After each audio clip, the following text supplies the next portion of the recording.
Dans le village de Kamba, une fille très belle est arrivée, mais derrière son sourire se cachait la vengeance. Il était une fois, dans un petit village reculé du nom Kamba où la vie suivait le rythme paisible du soleil et des saisons. Là-bas, tout le monde se connaissait. Les jours passaient sans surprise. Jusqu'au jour, où une étrangère fit son apparition. Son nom était Liora. Ah, mes amis? Liora n'était pas comme les autres femmes du village.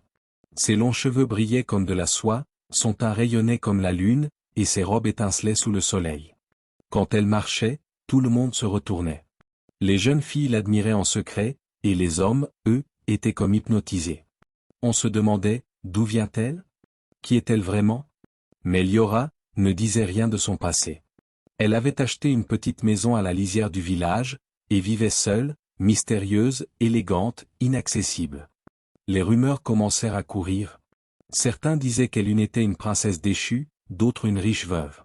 Mais une chose était certaine, elle avait quelque chose que les autres n'avaient pas. Un jour, des jeunes filles allèrent la voir. « Liora, tu es si belle. Dis-nous ton secret. Quelle crème utilises-tu? Comment fais-tu pour être si resplendissante ?» Liora sourit, ses yeux brillant d'un éclat troublant. « Je n'utilise aucune crème. Mais il existe une eau miraculeuse, héritée de ma mère. Chaque jour, j'en bois une gorgée, et elle entretient ma beauté, et attire le succès dans ma vie. » Les filles s'exclamèrent de joie. « Donne-nous aussi cette eau.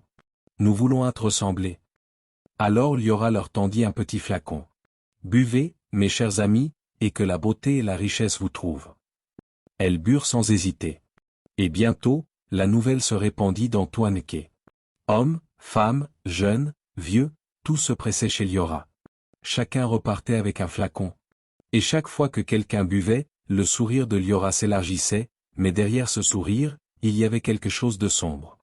Les jours passèrent, mais personne ne voyait de changement. Pas plus de beauté, pas plus de richesse.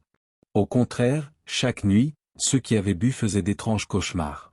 Quand leurs yeux se fermaient, ils se retrouvaient transportés dans un lieu lugubre. Un sabbat obscur, rempli de fumée, où une vieille sorcière, assise sur un trône de pierre noire, les accueillait d'une voix glaciale. « Bienvenue, mes enfants. Vous avez bu l'eau du sabbat. Désormais, vous m'appartenez. » Les villageois voulaient fuir, mais leur corps restait figé, comme enchaînés par une force invisible.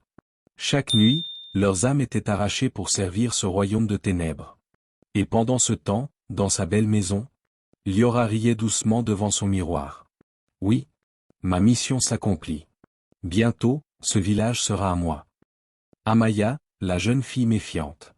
Mais il y avait une fille du nom d'Amaya. Contrairement aux autres, elle n'avait pas cru aux belles paroles de Liora. Elle avait observé attentivement. Elle avait vu les yeux vides de ceux qui avaient bu. Alors, un matin, elle prit son courage et alla chercher un flacon. Mais au lieu de boire, elle courut chez la prophétesse du village.